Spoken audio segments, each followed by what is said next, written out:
Ready? Yes, sir.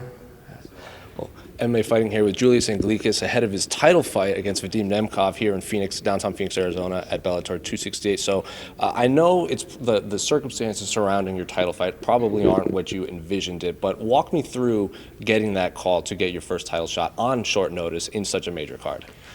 It definitely was a little short notice, but at the same time, like if opportunity knocks, you gotta answer it. And we were training, we were getting ready, and if it's a title fight, you take it. So it's fine. But it wasn't crazy short notice, I would say. Yeah. I think it was like 5 or 6 weeks, and before they even announced it, they called us, hey, Rumble is having some difficulty. Okay.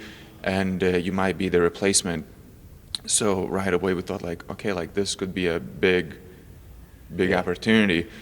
And I think like week later they announced it to me like, hey, sign the contract. And then later that weekend they announced it publicly like Julius is gonna take the title fight and the title. So yeah, it was awesome. Like I'm happy, really happy about it. I mean, this does not happen every single day, and the thoughts about short notice fights, I mean, that happens all the time. Mm-hmm. People drop out, people need to step in. It's not a new thing, and this is something that's gonna always be part of the sport. So it's not something that I need to put like my excuses in case something happens. You're a fighter, you need to stay ready, and I am ready. So it's not short notice at all, and I'm just happy to get there and take the shot. Now, you compared to a fighter like Rumble, who you're replacing. Everyone knows what Anthony Johnson is going to do. He wants you to knock your head into the stands Right. as fast as possible. You have knockouts, you got submissions, you got decisions. On paper, it seems like you have more paths to victory. Do you think you present more challenges for Nemkov than, say, an Anthony Johnson, who you know what they're going to try to do in there? I think so. Yeah. With me, they definitely need to do a little bit more guessing. And I mean, Anthony, like, yes, he'll knock anybody out, and he could come any second. But it's again like a little bit more straightforward game plan, unless he changed something, which I'm sure he did.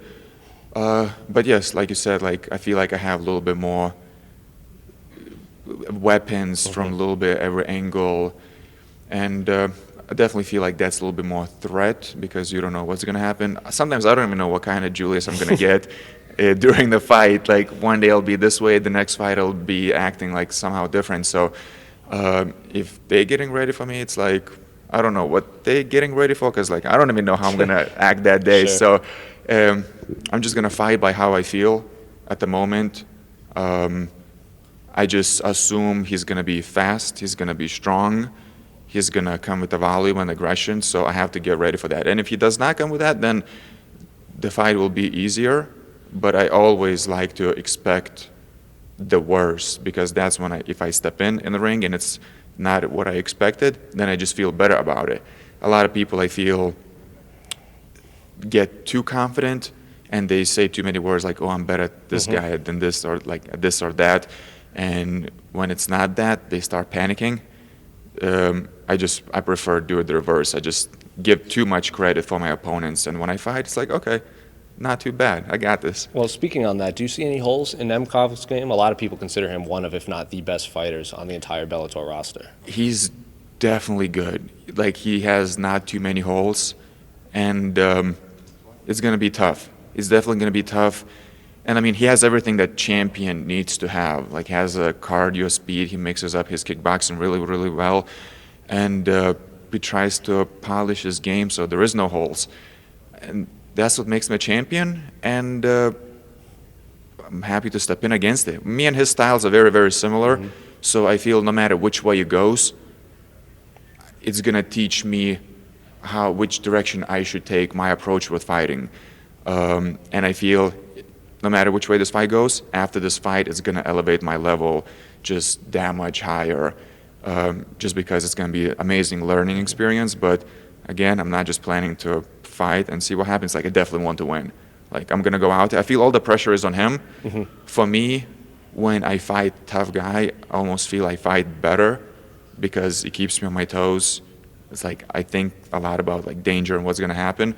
when I know I'm gonna win, that's when I'm like, maybe I will play safer. And so yeah, I feel all the pressure is on him, and I'm just gonna go out there and just fight my fight. And the beauty of a tournament is you know who you're going to fight next if you do win on Saturday. You're going to fight the winner of the co-main event. So I have to ask you, how do you see the fight between Ryan Bader and Corey? I asked you this because Corey gave his prediction. I know. Right there. So how do you think Corey Anderson versus Ryan Bader goes? Every single week I'm bouncing back and forth. And it's weird. I always like to see the person in person. And I see Corey a few times. I've never seen Bader. I'm always big about like sizing the person up and like seeing like how their body type is. So I didn't get to look at Bader. But 2 weeks ago I was saying about Corey. Last week I was like giving it to Bader. Today I'm thinking Corey.